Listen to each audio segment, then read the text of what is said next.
Okay, so this drill is to help restore neck extension, which is your head going backwards, looking up at the ceiling. And for this drill, this is more of the intent of stretching and to try to open up all the front structures of the neck. Something to keep in mind is we do not want to be feeling any sort of pinching sensation along the backside of your cervical spine or anything down towards your shoulder blade. If that's happening, we're going far too deep for this drill, and instead we're going to want to use another option, which would be perhaps using a foam roller behind your mid-back and having a pillow to target to have your head land on, or even a yoga block so that you can not go into such a deep range of motion. So we'd put a timer on. This is something that is meant to be done for about 2 minutes minimum.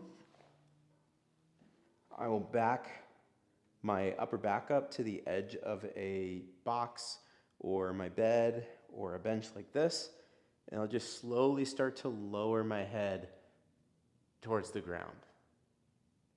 And as I start to sink into the stretch, I'll keep my feet up on the box just to keep my lower back nice and comfortable. All I'm thinking about is just breathing. Instead of having my arms flailing out like this, I want to make sure that I keep my arms in front of me.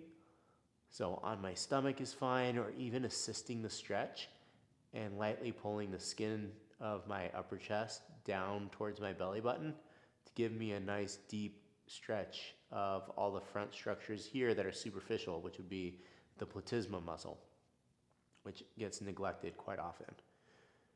So we stay here. We're not feeling any sensations in the backside of the neck.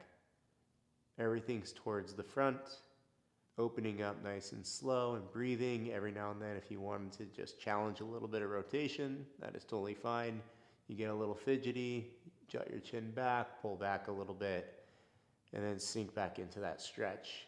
And then once that timer goes off, instead of just going for a neck sit up here, since I'm wearing a hat, I could just grab the front of my hat to assist my head to come up. But if I wasn't wearing a hat, I'd bring my hands back here to assist my head to come back up. And then I'll slowly get myself back up and move on to some other potential drill to help lock in some cervical neck extension.